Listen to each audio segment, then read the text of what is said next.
Was Mitch. Hello? Yeah, hey Mitch. Yes. Hey, welcome back, man. How you doing? Mitch, he's the president and CEO at Trailer Bridge. Trailer Bridge, no matter where you are, where you need to move your cargo within the United States, Puerto Rico, Dominican Republic, and U.S. Virgin Islands, no matter the size or type, truckload, less than truckload, over-dimensional, NIT, SOL, boat or vehicle, we make it happen. Isn't that right, Mitch? That is absolutely true. It's absolutely true. It's great to be back.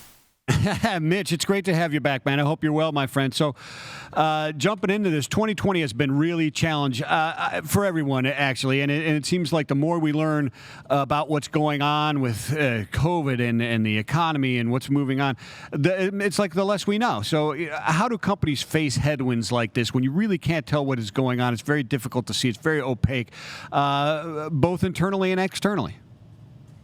I think one of the key pieces is and I've talked about this before, is communication with your team, right? The more open lines of communication you have with everybody on your team and your family, the better information you're going to get.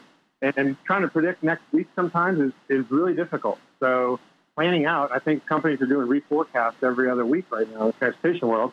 Trying to plan out long term is a challenge. So you have to worry about today, focus on today, and then over-communicate with your team. Give them as much information as they need, and then they'll give it back to you. And then you'll be better prepared going forward. Hey, Mitch, have plans changed at all for you and your team or any of your customers as new states are putting in new lockdown measures as the coronavirus roars its ugly head again? What about those new, stronger headwinds that we're facing? Yeah, I think we try to do a reentry plan back into the office, right, to get people back and get them engaged with each other. And we had to kind of put that on hold, obviously, especially here in Florida, where a lot of our employees are based. We kind of put that on hold, and we just kind of manage it on a week-by-week basis. It's, I personally believe that we're going to see this like this to the end of the year. And so trying to put a plan together in a month to get this all back together, I don't think it's going to be feasible. I think we're going to have a lot more headwinds in front of us, but recognizing that they're there and talking about it is critical. We keep those employees engaged that are working at home, on Zoom or Teams or whatever you have that keep them engaged and communicate with them and talk to them and continue to have that open door policy will help tackle those headwinds going forward. Excellent. Couldn't agree more with you, Mitch. So when we talk about Trailer Bridge and we talk about United States, Puerto Rico, Dominican Republic, and U.S. Virgin Islands, we focus a lot on international trade and the movement between China and the United States and what's going on in the U.S. We don't get a whole lot of update on what's going on. What's going on in Puerto Rico, Dominican Republic, U.S. Virgin Islands? How are you seeing that trade? How are they reacting to this? What are their headwinds? And I worked in that space, as we talked about before. And the old saying we had is when the United States sneezes, the Virgin Islands get the flu, right? So how is it impacting them? It's definitely impacting them. I mean, Puerto Rico is our main island that we go to, and they've got a lot of rules in place, and they've been fairly successful. The last week, I think, has been tougher on them. They've kind of let up some of those rules. But we've seen the volumes in these markets get back to almost better than pre-pandemic levels. It's been really interesting to watch this happen.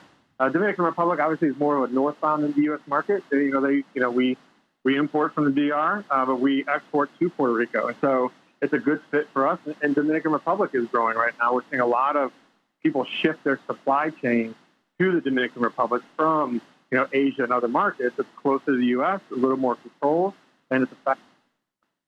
Hey, Mitch, and as usual, you travel really well. A lot of people in the comment section here from your team throwing that TB Strong hashtag well in place, saying hello from Puerto Rico and all around from your different locations. You know what, man? You have a very diverse staff, and this has been a challenging year. There hasn't just been COVID-19, but there has been a renewed focus on diversity in the supply chain, and that can mean a lot of things. But what does diversity in the supply chain mean to you, Mitch? We do have an incredibly diverse staff, and that's one of the things I think makes us so special at Trailer Bridge is that diversity and the different views that people have on the world, on the supply chain.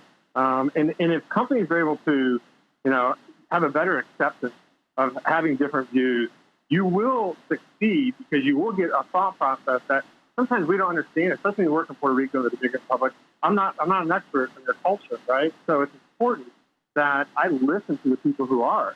and it helps build our supply chain.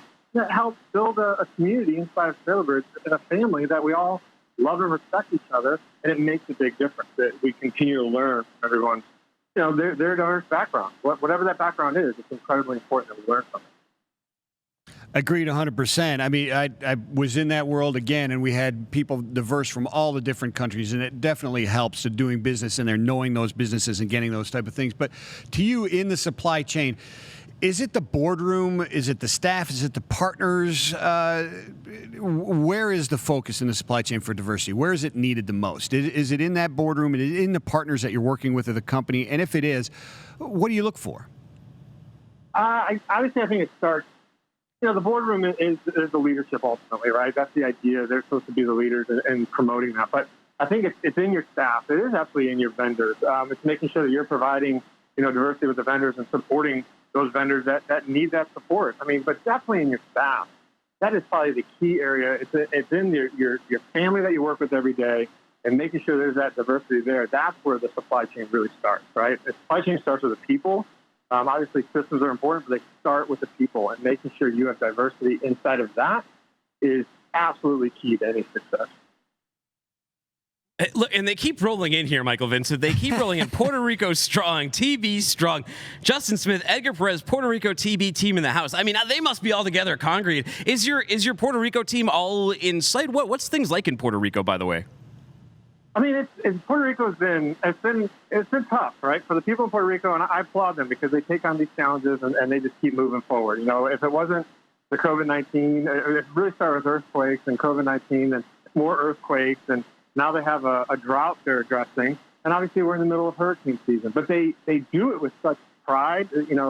I've definitely learned that Puerto Rican culture, they're very proudful of who they are, and it makes me proud to get to work with them. But they face the challenges head on, and they go after it. I mean, I've never seen a culture like this, and they tackle it head on, and they get through it as a big family. It's an island that's just one huge family. Even more. Eric Mizzotti says, love the energy at TB. Brandon Dawson, he's going to be on next. He says, love and respect. What a great concept. Right? Yeah. Hey, Mitch, how do people, what's next for you at Trailer Bridge throughout the summer, and how do people reach out and learn more? For Trailer Bridge, we just I joke around, we just make the right decisions for right now, and we just continue moving forward, and we continue building out our business model. We keep supporting the people of Puerto Rico, Dominican Republic, and all throughout here in the U.S.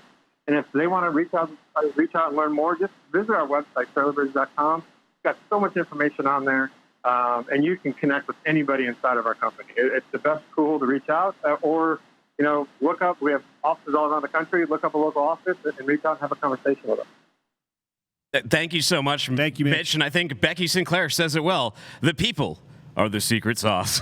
Thank you so much, Mitch. Everyone go to trailerbridge.com after the show. Check out to see what they are up to, man. Take it easy. Take care. Thank you.